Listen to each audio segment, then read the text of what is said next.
संसारलाई रचेर सृष्टि गर्नुभयो र 7औं दिनमा विश्रामको दिन दिनुभएको थियो। ईश्वरलाई अनगिन्ती धन्यवाद। र परमेश्वरलाई पहिले नै थाहा थियो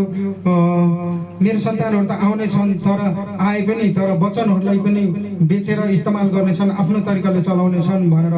उहाँलाई थाहा थियो। र अन्त्यको दिनमा आएर आज हामी सच्चाइ किन आउनुपर्ने भनेर सच्चाइ आउनुको कारण नै हामी एउटा स्वस्थ एउटा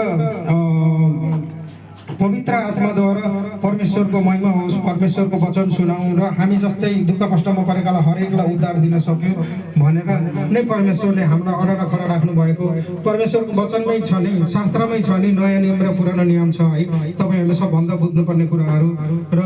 पुरानो नियममा भन्नुभएको छ कि यूहन्नाले,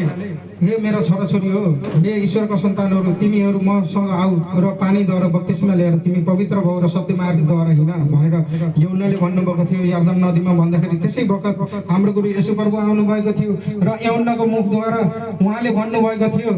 हे मेरा सन्तानहरू, तिमीहरूलाई त मैले एउटा पानीद्वारा बत्तिस्मा दिँदैछु, म भन्दा पछाडि आउनु हुनेछ र म भन्दा अगाडि उहाँ हुनुहुन्थ्यो र म भन्दा कहीँ गुणा उहाँ शक्ति सामर्थ्यले भरपूर्ण भएको हुनुहुन्छ। उहाँको मैले एउटा जुत्ताको तर्नु खोल्ने योग्यको पनि म छैन, तर केवल मैले तिमीहरूलाई त मैले एउटा पानीद्वारा बत्तिस्मा दिनेछु, उहाँ आउँदै हुनुहुन्छ, उहाँले केवल पवित्र आत्मा र आगोद्वारा बत्तिस्मा दिनुहुनेछ भनेर यूहन्नाले प्रचार गर्नुभएको थियो। ईश्वरलाई धन्यवाद। हामी त केवल पानीद्वारा बत्तिस्मा लिने होइन, हामी पवित्र आत्मा र आगोको ज्वालाद्वारा बत्तिस्मा लिएको एउटा पवित्र आत्मा भनेको त परमेश्वर हाम्रो आत्मामा वास गर्ने हुने हो र आगोद्वारा बत्तिस्मा लिने भनेको जति पनि हाम्रो आत्मामा भएको खराबीलाई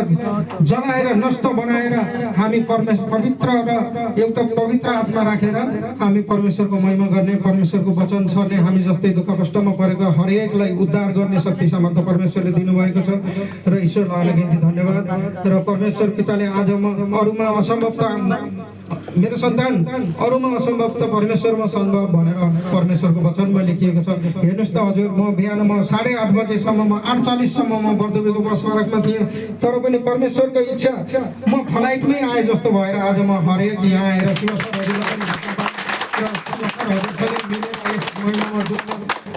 र यसै गरी मलाई गरन सङ्घाइ दिएर मलाई सदा सर्वदा टिका 2 धारिलो वचन जस्ता चोकिलो वचनहरू ममा प्रहार गरेर शिवसर हजुरले मेरा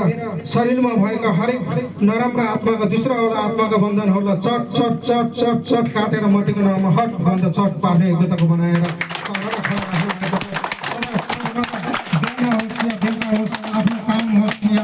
जेसुकै होस् आफ्नो कामलाई पनि पछाडि धकाएर परमेश्वरको वचनलाई टिका